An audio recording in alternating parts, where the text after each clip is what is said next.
Welcome to లిఫీ TV story time. ఒక ప్రశాంతమైన పల్లెటూరులో మైరా అనే అందమైన అమ్మాయి ఉండేది. ఆ అమ్మాయికి ఒక చిన్న కుక్క పిల్ల ఉండేది. దాని పేరు జాజు. మైరా, జాజు ఇద్దరు మంచి స్నేహితులు.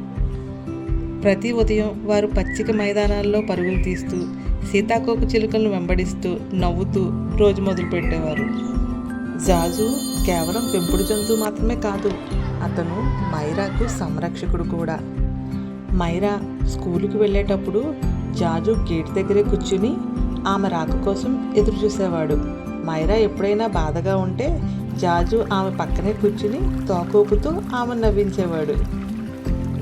ఒక మధ్యాహ్నం మైరా, జాజు నది దగ్గర ఎంచక్కా ఆడుకుంటున్నారు. అలా ఆడుకుంటూ వాళ్ళిద్దరూ ఉండగా మైరా అనుకోకుండా తడిగా ఉన్న రాయిపై జారి నదిలోకి పడిపోయింది. నీటి ప్రవాహం ఎక్కువగా ఉండటం వల్ల మైరా నదిలోకి కొట్టుకెళ్ళిపోయింది. మైరా సాయం కోసం అరిచింది, హెల్ప్ మీ అని. ఆ శబ్దం విన్న జాజు ఒక్క క్షణం కూడా ఆలోచించకుండా నదిలోకి దూకాడు.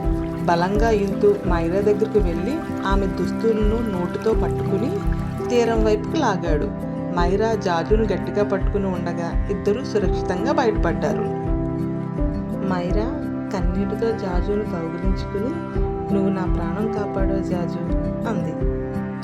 జాజు మృదువుగా మురిగి, నువ్వు నా స్నేహితురాలు, నేను నీకు ఎప్పుడూ అండగా ఉంటాను అని చెప్పినట్టుగా కనిపించాడు. ఆ రోజు నుండి ఆ గ్రామంలోని ప్రజలందరూ జాజు ధైర్యాన్ని, మైరా ప్రేమను ప్రశంసించారు. మైరా జాజు మెడలో ఒక ఎరుపు రిబ్బన్ కట్టింది. అది వారి స్నేహం మరియు ధైర్యానికి గుర్తుగా ఆ రిబ్బన్ కట్టింది.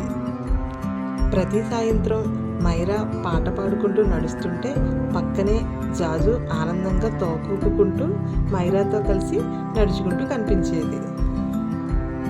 ఈ కథలోని నీతి ఏమిటంటే, నిజమైన స్నేహం ప్రేమ, విశ్వాసం, నమ్మకం మీద నిలుస్తుంది. చిన్న హృదయాలకు గొప్ప ధైర్యం ఉండొచ్చు. Thanks for watching.